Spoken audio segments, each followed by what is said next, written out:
বৈশাখের গরমকে অগ্রাহ্য করে ভোট প্রচার করলেন রায়গঞ্জের তৃণমূল প্রার্থী কৃষ্ণ কল্যাণী।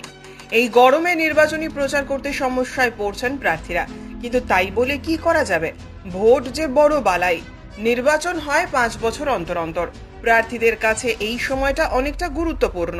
ব্যতিক্রম নন রায়গঞ্জের তৃণমূল প্রার্থী কৃষ্ণ কল্যাণী। গরমকে অগ্রাহ্য করে দিনভর জেলা জুড়ে চালালেন প্রচার। তবে বেশি কষ্ট হচ্ছে কর্মীদের। আমাদের দলের কর্মীরাই সম্পদ, কর্মীরাই সব থেকে বেশি দৌড়চ্ছেন। এই গরম নিয়ে কর্মীদের সাবধান করছে সকাল সকাল প্রচার শুরু করতে, দিনের পর বাড়ি বাড়ি প্রচার শুরু করতে। যদি শরীর খারাপ লাগে তাহলে অযথা প্রচারে আসতে না পারাটাই স্বাভাবিক।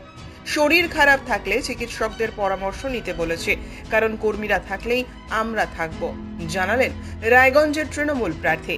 তবে তিনি বিরোধী দলের রাজনৈতিক কর্মীদের প্রতিও সহানুভূতিশীল। বললেন, বিরোধী দলের কর্মীরাও গরমে ভালো থাকুন, তারাও ভোটের দিকে নজর রাখুক। ভোট যাবে আসবে, জয় পরাজয় থাকবে, তবে সবার আগে কর্মীদের শরীর।